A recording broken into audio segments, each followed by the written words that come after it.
Hello guys! Welcome to Daily Ed Episode 2. So pupunta po tayo ngayon ng Ascendra office para umattend ng mentoring ng Ascendra founders. So i-mentoring kami ng mga founders. So nakakatawa kasi even po yung mga may-ari mismo kinakausap kami para turuan, para i-guide, para maging successful po dito sa journey po namin dito sa Ascendra. Kasama natin yung mga TFC leaders natin.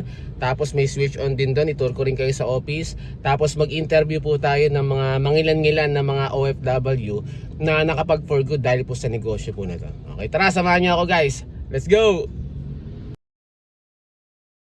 Alright, andito na tayo ngayon sa AI office. Tara, tignan natin yung mga TFC leaders kung nandito na rin sila.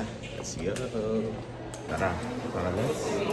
Ito na pala yung mga TFC leaders eh. Hey! Sir, kamusta sir? Kamusta sir? May check ka na naman? Magkano check mo? 70,000. Wow! From saan ka? Former OFW from Saudi Arabia, nurse by profession for 22 years. Yes, ano masabi mo sa mga viewers natin? Sa mga hindi pa ascenders? Ayun, so sa mga upcoming ascenders na gusto maging part dito sa amin sa Ascendra International, kung dumaan man ito sa inyo, ang pinakagagawin nyo lang is mag-comment dyan sa baba or i-direct message yung may-ari ng video na to para kayo naman yung matulungan dito sa Ascendra International. Yes, grabe. Ano nangyari sa'yo dito sa Ascendra? Siyempre, nangyari dito sa Ascendra is nakuha ko lahat yung mga gusto ko na hindi ko nagawa bilang isang OFW. Unang-una, nagkaroon ako ng time freedom. Ang pangalawa, nagkaroon ako ng financial freedom. And siyempre, nakauwi at nakapag-for good. And ngayon, stable na dito sa Pilipinas at kasama yung mga mahal ko sa buhay. Dahil lamang yan sa tulong ng Ascendra International. Yes. Ano masabi mo naman sa mga members na, mga ascenders So, na? sa mga members na ngayon, nandito na kayo. Since part na kayo dito, ang pinakagagawin nyo lang po is nakalatag na po yung sistema natin. Ang pinakagagawin nyo lang, sundin nyo na lang kung anong ituturo sa inyo. Sabi nga nila, pag tinuro na sa'yo, sundin mo na lang. Yan ang resulta po is susunod na yan. So, one day income dito sa Ascendra. Yes, thank you, Adrizi. Congrats ha, masyado ka malapit. Kuya Beams, kumain mo ako. Ito na. Ano?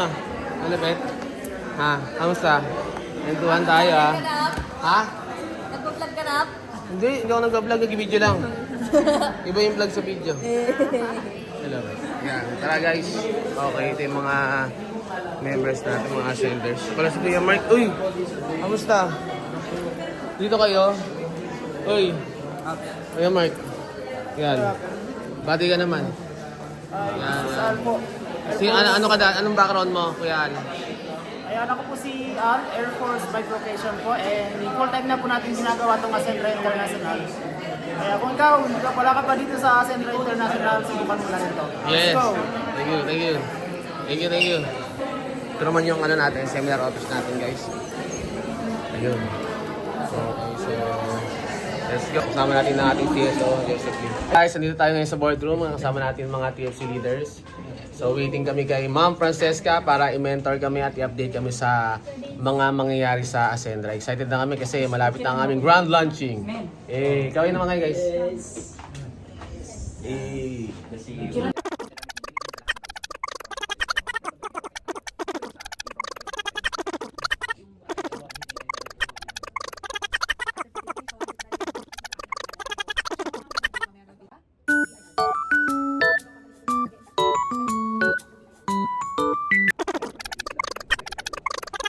Alright! Kakatapos lang po ng mentoring namin ng Ascendra founders. Nabigyan na naman kami ng knowledge at wisdom at na-align na naman kami sa vision ng company.